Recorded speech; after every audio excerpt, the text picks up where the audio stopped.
My stepmother falsely accused me of horrific crimes at a family dinner. My father believed her lies, destroyed our bond, and I cut him out forever afterward. Hello everyone. My biological parents split up when I was 9. I am male, and my parents got equal custody of me. I would stay with my mom for 5 days a week since she lived near my school, and my weekends were spent with my dad. Despite their divorce, my parents have always been kind and gentle to me. Although I was unhappy that my parents were not together, I also understood that they loved me regardless of their relationship with each other. A couple of years later, my dad met my stepmother, Gina. When my dad first introduced my stepmom to me, I was 11 years old. She seemed really nice to me, and my dad looked so happy that we met, hoping for us to get along. She had twins, Emma and Emily, who were both 14 years old at that time, and had basically only been raised by her since their father had been absent from the time of their birth. This is why the girls were quite immature for their age and would throw tantrums publicly if Gina and my dad didn't buy them what they wanted, or if things wouldn't go their way. I was an introvert and completely opposite to them, so I would sit silently and watch them embarrass themselves. After 1 year of dating, they decided to get married when I was 12, and even my mom attended their wedding. I was so happy that I had a new member in our family who would also be there for me. I thought my stepmother and I were getting along until, I think, a few months after their honeymoon. She told me while we were alone one morning that she didn't really like me, and that we just needed to pretend to like each other for my dad when he was around. She continued to tell me that whenever my dad was not there, I should not bother her since she hated seeing my face, which reminded her so much of my mom. My tiny heart broke hearing her cruel words. I did not expect her to say something like that. I genuinely liked her and thought that our relationship was going to be okay, but alas, she did not see me that way. The twins, of course, heard her say this, and they would later tease me about how I didn't have a dad, and how my dad loved them more than me. I remember crying and telling Mom about this, who immediately called up my dad and gave him an earful. My dad assured her that there was no way that stepmom would have said something like that to me and that I might have misheard her. The next weekend, when I came to meet my father, my stepmother seemed pissed. She didn't say a word in front of my dad, but as soon as he had left, she furiously whispered to me about how she was going to make sure that I would not have a dad left in my life if I ever told my mom anything about her. She also threatened me that she would divorce my dad and take away all his money, so if I didn't want to see my dad living on the streets, then I should keep my mouth shut. I was just 12 years old, and I was frightened for my dad, so I just nodded my head in agreement. From that day forward, Gina made it her personal mission to make my life hell in every way possible, and because I was a child, I thought I would have to take it with my mouth shut. Whenever it was just my stepmother and me, she would say things to get to me, and I would just not say anything, hoping and praying that she would stop bullying me. She would talk about my height, my weight, and would say how ugly I was. I hoped my dad would notice, but he never did. In fact, he thought Gina and I had a good relationship and would force me to go shopping or eat out with her and the kids. She would take my dad's card to pay for our meals, yet she would not let me eat anything in the restaurant. I was only ever allowed to have soup or dessert, but no main course. I would sit miserably watching them finish off the main course while crying quietly. I would then come back home hungry, and she would then force me to go to bed hungry. There have been so many nights when I would cry myself to sleep, hungry and tired of her hate towards me. At that point, I was at my wit's end, scared, angry, and frustrated with both my stepmom and my dad. This is why I would dread visiting my dad during the weekends.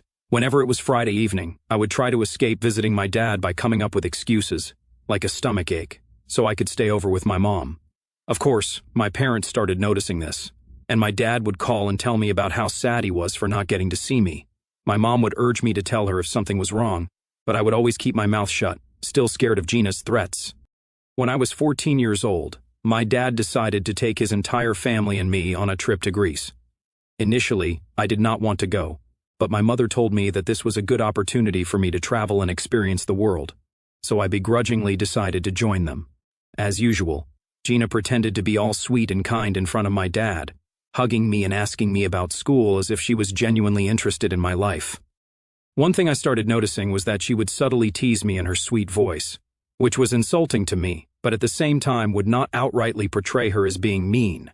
For example, whenever I talked about how I was playing basketball, she would make jokes about how I should be taller if I wanted to play that sport, even though I was quite tall for my age, and would then say how I should concentrate more on studies rather than sports if I ever wanted to be something in my life. The twins would then smirk and call me names like meathead, even though I had better grades than them. My dad would notice this but would choose to ignore it.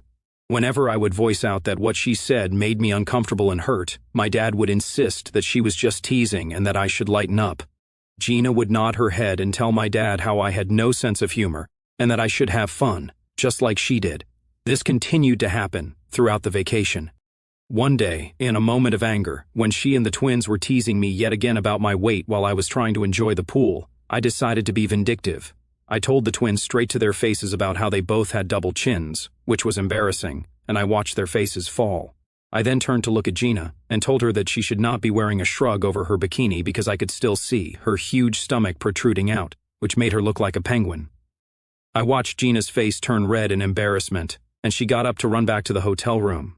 The twins started yelling at me for being sexist and saying how horrible it was of me to say this about them. Later, they told my dad, and he came to talk to me, clearly pissed. He asked if I had really talked to my stepmother and stepsisters that way, and when I nodded, he went on a rant about how he raised me better than this, and how I should never talk to a woman about her weight. I argued back that they were talking about my weight, my looks, and my height. Yet my dad forced me to apologize to Gina, who apparently had locked herself in the bathroom crying after what I had told her. She and the twins made a big show about accepting my apologies. When I returned back home, I, of course, told my mom about all of this, and she again talked with my dad, who was trying to blame me for everything. But my mother threatened that if Gina ever commented about my weight or looks, then she would call Child Protective Services on my father. This scared my father straight, and I do not know how, but Gina never said anything to me after that.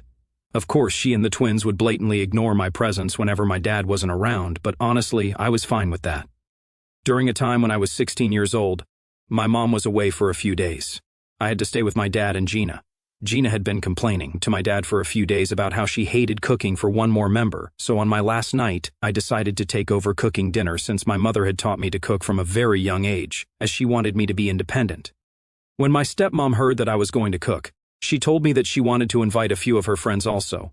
I cooked, set up the table, and served dinner to everyone. Everyone seemed to love my food and even praised me. Later, my dad decided to clean the dishes, so I was free to go to my room. This is when I heard Gina and her friends talking very loudly outside my window while I was in my room. Her friends were telling her how lucky she was to have a nice husband in such a great house. When they mentioned how nice it was that I cooked for them that night, stepmom immediately went on a rant about how annoying I was and that she couldn't stand seeing my face. She told her friends how she couldn't wait until I was 18 so she wouldn't have to see me every weekend. When one of her friends mentioned again how nice I seemed, Gina told her that she had actually expected me to fail and was hoping that I would mess up cooking the dishes so she would have something to blame me for. This really shocked me because here I was, trying to be polite to her, even though I knew that she hated me, but she seemed to have already made up her mind and refused to budge. As time passed, this hate just kept growing. During college, when I went away, I would sometimes come to visit my dad on his insistence for a few days, but even then, Gina would completely ignore me. She would knowingly schedule family activities with just Dad and the twins, or her and the twins, so they would not be around much while I would be stuck at home. Every time I would wake up late because it was my vacation time, for Christ's sake, she would yell at me and tell me how embarrassing I was. She would call me lazy and inconsiderate if I made any messes around the house, even though I would always clean it up. I knew for a fact I was always respectful to her because my dad would have my head if I wasn't. I was very polite towards her and treated them very lightly to make sure I did not say or do anything that would upset her, but it felt like it was not enough and that I was still doing something wrong. She also was inconsiderate about my privacy. She would loudly come into my room while I was sleeping and wake me up, or barge into my room without bothering to knock, which would make me extremely uncomfortable. She would randomly check my room and under my bed for God knows what. She would refuse to pick up dinner for me, but would do it for the family and would not invite me to come down for dinner. Regardless of this, I would just keep my mouth shut and my head down and try to spend time with Dad whenever I could. Now coming on to the main incident. When I turned 21, my dad asked me to come visit him. He told me how he had some important news to share. It had been a while since I visited my dad, so I was a bit apprehensive, but my mother encouraged me to visit, saying that he had some good news for me. I agreed and booked my tickets. When I arrived, I was greeted warmly by my dad at the airport and we drove back to his place. I asked my dad what it was that he wanted to talk to me about, but he assured me that he would reveal everything during the family dinner. When we arrived, I noticed that the twins were home also. It had been a while since I had seen them. Emma and Emily didn't even bother acknowledging my presence, and neither did I. That night, during family dinner, my dad started saying how he was proud to have 3 wonderful children in his life. He spoke about how grateful he was to have such a loving family, and how he wanted to share some exciting news. The atmosphere seemed positive, and I couldn't help but feel a sense of anticipation. As my dad continued speaking, he looked at each of us with a smile, including Gina, who had been giving me icy glares all day. My dad continued to say how he had recently lost his friend to a heart attack, which had given him a harsh reality check and made him think about how lucky he was to have all of us. He had also spoken to a lawyer and made a will. Hearing the word will, I immediately watched Gina and the twins perk up in excitement. Dad continued to say how he had carefully thought about it and decided to leave the house to stepmom since she was his wife. Gina beamed in pride hearing that and kissed him on the cheek. My dad lived in a 5-bedroom house, so if Gina ever decided to sell the place, she could have a fortune. Dad then continued to say that he had decided to leave me his entire retirement account money and his car. Now, my dad's car was not an ordinary car. It was a vintage car that he'd spent a lot of money and time on maintaining. The car held sentimental value for both of us, as he had often shared stories of his youth and adventures associated with it. I sat there, still processing the information, and realized that leaving the car to me was my dad's way of expressing his love. As my dad spoke about how proud he was for me to inherit the car, Gina's expression shifted from pride to discontent. She exchanged glances with the twins, who seemed equally displeased. It was evident that the prospect of me inheriting a substantial amount of money and the cherished, vintage car fueled their resentment. Dad, seemingly oblivious to the tension in the room, went on to say how he would leave the twins the joint bank account that he and Gina shared. Gina was a homemaker, so the money belonged to my dad entirely. He said that he wanted the money in that account to be equally divided between them. He told them how they would have money in this house to live in, so they had nothing to ever worry about in case something happened to him. I was honestly fine with this arrangement, and it seemed fair to everyone also. However, the twins immediately expressed how they had expected more and that my dad should leave them his retirement account also, since I did not need it anyway. When my dad asked them why they would think so, Gina started saying that I was a guy, so I should find my own way of living, while they were women and would need more money for financial stability. My dad reminded Gina that he had already provided her children with college funds, and now they would even get their house and bank account, so they had absolutely nothing to worry about. Gina kept insisting how I didn't deserve so much money, but my dad reiterated that his mind was made up. I was sitting quietly and listening while they continued to argue. Suddenly, out of nowhere, Gina burst out crying. We looked at her, concerned, and my dad told her that this was not even something to cry about since he had fairly divided everything. Gina, between sobs, started saying how she had kept her mouth shut for all these years to protect the family, but that she could no longer take it anymore. The room fell into an awkward silence, and my dad and I exchanged puzzled glances. Despite the tension, he gently urged Gina to share whatever was burdening her. Amidst sobs, she began to say how a few years ago I had tried to force myself on her, but she had tried to hide it to protect me. I was taken aback, shocked by the unexpected accusation. Before I could even process what was happening, Gina began to elaborate on her false claims. She told my dad that after our vacation in Greece, where we had that argument over weight and height, I would always stare at her and try to come into her bedroom uninvited. I sat frozen in my chair as she continued to fabricate a story about how I would try to barge in every time she had a shower, or come too close to her face when we were alone. She told my dad how she dreaded having me over every weekend because of this, since she was afraid that I would do this with the twins too. I tried to defend myself, furiously denying the baseless accusations and yelling at her for having the audacity to even make up such claims. But Gina continued to cry like a victim. She spoke about how, as I started to grow older, I would make her more and more uncomfortable, and on one occasion, when she and I were alone, I tried to force myself on her. My eyes widened in shock, and blood drained from my face after hearing such a huge accusation from her lips. My dad looked confused and concerned, and his eyes darted from me to Gina, clearly at a loss for words to say. Gina kept telling her story, saying she suffered in silence for years, afraid to speak up for the sake of the family. I yelled at Gina that she was a psycho, since there was no way that I had ever even looked at her inappropriately, let alone touched her. Gina yelled back that she was no longer going to keep her mouth shut, and that she needed to expose a monster like me. The twins started shouting at me furiously for putting their mother through all of this and used words like rapist and molester. My head was spinning, and all of this felt like a bad dream. I couldn't even imagine how a pleasant evening had turned into wild accusations being thrown at me. I looked at my dad for support, but he kept quiet, clearly trying to process everything that Gina had said. He asked her if what she had spoken was true, and Gina nodded, saying she would never lie to him about his own son, and that as his wife he should believe her. While I tried to defend myself, my dad asked her again about why she didn't speak about this earlier. And Gina told him how she was afraid no one would believe her since I was a minor who was trying to do inappropriate things with her. After all, she was the stepmother who had married my dad, so people would not take her word. So she had to bear all this silently to protect the family. I was crying at this point, begging my dad not to believe her. I had never imagined that Gina was vile enough to make up such atrocious things, even after what she had put me through all those years. Unfortunately, Gina's manipulation had taken a toll on my relationship with my dad, and he seemed torn between trusting me and believing the woman he had married. The twins, influenced by their mother's narrative, chimed in with support for Gina's false accusations and yelled at me to get out of their house. I yelled back that this was my dad's place and that they shouldn't believe what their mother was saying since it wasn't true. My dad was sitting quietly in the midst of chaos. He then looked up at me and told me that I needed to leave the house until this matter was resolved.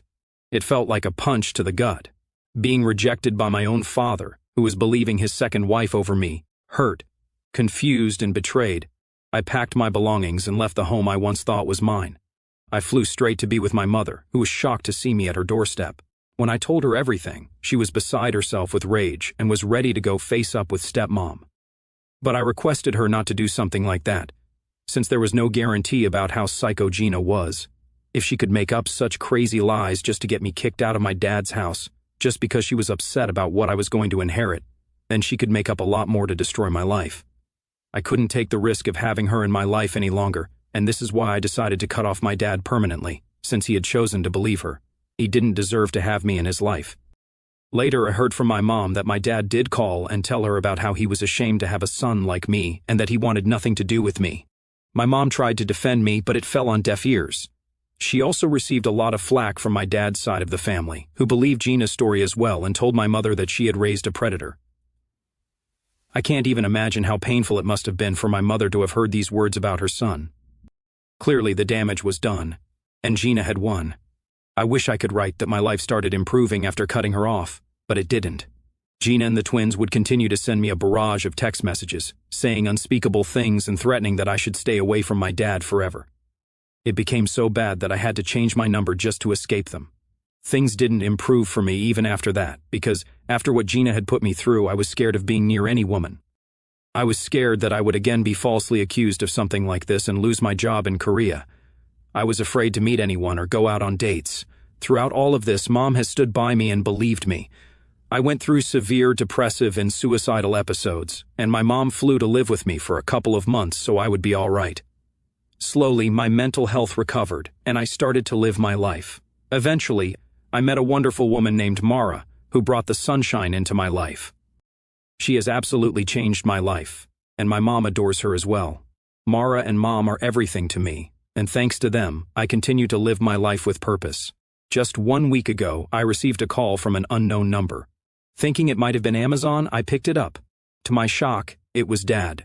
I was taken aback by hearing his voice, and the first thing he told me was how much he had missed me. It had been a long time, almost 7 years, since I had heard from him.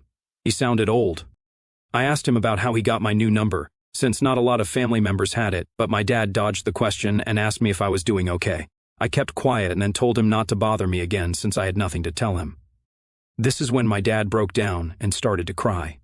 He begged me to forgive him and kept saying how bad he was to have abandoned his own son.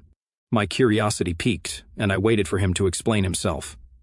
That is when my dad started to say how Gina had been cheating on him with his best friend for a few years after he confronted her with proof. She didn't even bother hiding any longer and said she was tired of being married to a pathetic man like him. Gina revealed to him that she had only married him for his money and that she hated being with someone like him. When my dad kept pushing her for more truth, she finally admitted how she had made up all those accusations about me because she hated me as well and wanted all my dad's wealth for herself and her daughters, because they deserved it. As you can imagine, my dad divorced her, and she got nothing from the marriage since she had had an affair even though her lawyers tried to fight for alimony. My dad continued to say how he had been waiting to divorce Gina so he could officially get in touch with me and apologize for what he had put me through. He said how he wanted to catch up on lost times so we could have a better father-son relationship. At the mention of father and son, I couldn't help but scoff. I told him that he was no father of mine after how he quickly abandoned me for his wife's nasty accusations. I told him that I wanted nothing to do with him and didn't want him to bother me anymore. I cut the call and hoped that he would get the message. However, since then, I have been bombarded with calls from my dad and his side of the family, who I don't even talk with, about how my dad has suffered enough and I'm just making it harder on him. I feel conflicted with their messages. Am I the asshole for refusing to talk with Dad after he cut me off over false accusations by Gina? Update 1. Okay, so my post was locked, but hopefully it's okay now. I have posted the link and tried my best with spacing. I'm on mobile. For all the support and advice, I really appreciate it, and I'm wholeheartedly so grateful to all who helped me to see how I was. Thank you. To explain a bit further, I'm not just furious at my dad for believing my stepmother over me, but also for all those years she harassed me and did nothing to protect me. I was the child, and she blackmailed and manipulated me while I would keep quiet. I have never told anyone about that. I think it's time I open up about this to my mom and let her know exactly what I went through, since I know she will understand. Update 2. Hi everyone. It's been 1 week since I updated. For everyone concerned about my mental health, I'm doing okay. Thank you, everyone, for being so kind. Now, first things first, I booked tickets for my mom to come and visit me so I could tell her and Mara everything. They already knew something was up with me. I started to tell them about how Dad had contacted me after all these years, which shocked my mom. She asked me why he did so, and I told her she had no idea that he had gone through a divorce and was furious at Gina for what she had put everyone through. Then I told both of them about how Gina would manipulate me when I was just 12 years old. I told them about how she would bully me while Dad wasn't around and would threaten to divorce him if I ever decided to tell him. I didn't realize how traumatic these events were when I started to slowly open up about all these incidents that had happened to me one by one. By the time I was done recounting, I had tears streaming down my face. Mara and my mom were crying quietly as well. My mom immediately got up to hug me and kept repeating how I should not have held this all in and that it was okay for me to share this. I cried for half an hour straight while my mom continued to hug me. Mara also told me how no child should have gone through this and that it was completely fine if I chose to not speak to my dad ever again, since he should have done a better job protecting me. My mom nodded and told me that I didn't have any obligations to explain anything to my dad because when I needed him the most, he chose to believe his wife over me. And the only reason he was contacting me now was because he was lonely and had no family left. This is when I realized that they were indeed right. My dad perhaps never really loved me, because had he really loved me and known me, he would have never believed that I was capable enough to sexually assault someone. Since then, my mind has been made up. After the conversation, after years, I feel so much lighter saying all my past with Gina out loud to my mom and Mara. I have blocked my dad and will continue to block any other family member who decides to interject in my life. I owe no explanations to the ones who chose to abandon me. Update 3. Wow. I wrote this post 6 months ago, and I can't believe how much my life has changed since. I want to start by sharing something happy. I proposed to Mara, and she said yes. My mom is happy for us, and we're thinking about moving closer to her because the schools are better there. Both of us can work from anywhere, so it makes sense for our future family. I've also started therapy, thanks to the advice of people on Reddit.